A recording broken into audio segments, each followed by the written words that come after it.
Coming to you this Sunday with a quick book reaction to you. Hopefully you can see it.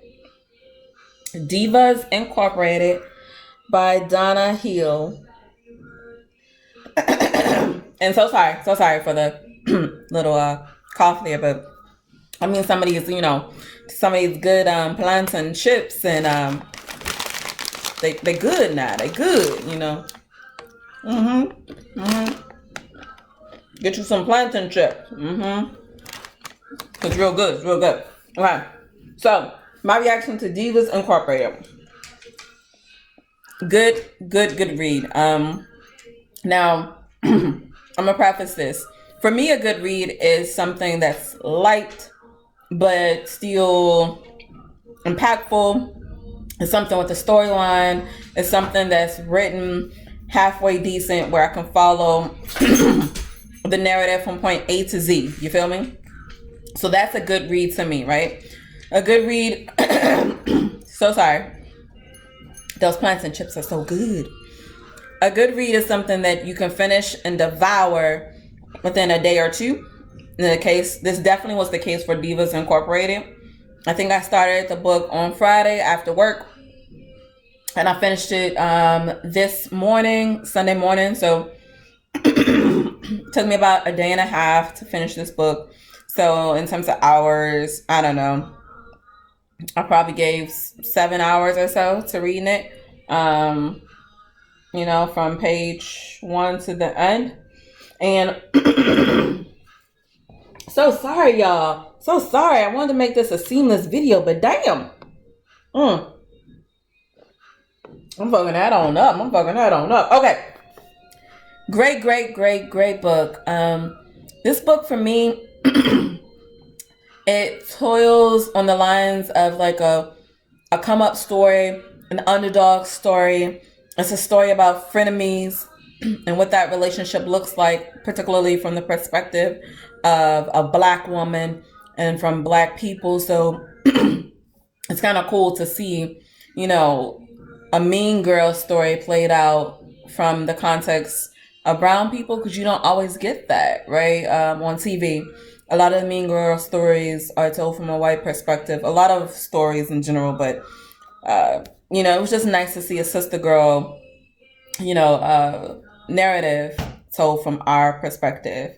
So I absolutely enjoyed this book. It was funny. Had a lot of smart ass moments, and I do mean smart ass moments where I looked at this book and I was like, okay, that's something my grandfather used to say, right? All these little old sayings. So to me, the author did a good job. Donna did a good job at sprinkling some of the really cultural nuances of what it means to be Black in America, in terms of all the things that our elders used to tell us, like, get your hand off your hip. You ain't got no hip. Don't you be sassing me. You can't curse. You're not old enough to use the curse word. In my household growing up, I couldn't even use the word lie.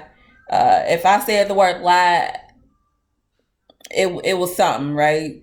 Heads turned and they looked at me. My elders, my mom, my daddy, my grandmama will look at me and say, yeah, you being too grown, right?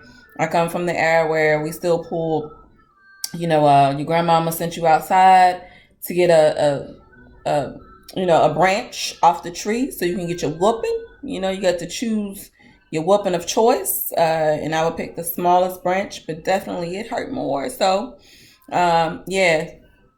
this book has a little bit of that sprinkled in there, which is nice. And the overall story, again, of what it means to be a diva, I feel like is really positioned in a good way, because it talks about all of the glamour and glory of what it means to be a diva, but it also talks about all of the oddities, all of the insecurities of having a diva status, all of the very natural and human emotions that you still feel and are subjected to, even though you're a diva.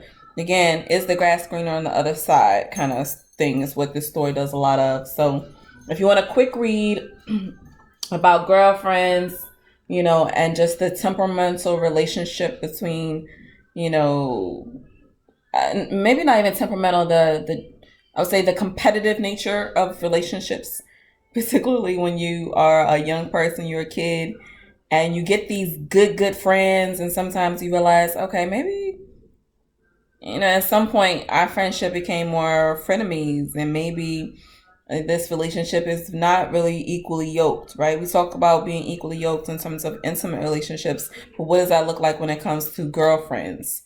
And if my girlfriend is succeeding in life, succeeding, air quote, air quote, air quote, if she is succeeding more than me, there could be tinges of jealousy.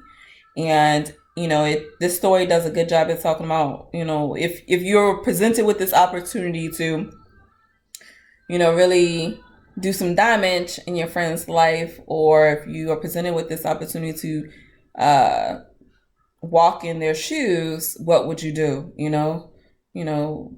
So I don't want to tell any more of the story. Good book. Go ahead and cop it. Divas Incorporated by Donna Hill. All right. All right, friend. Have a good night.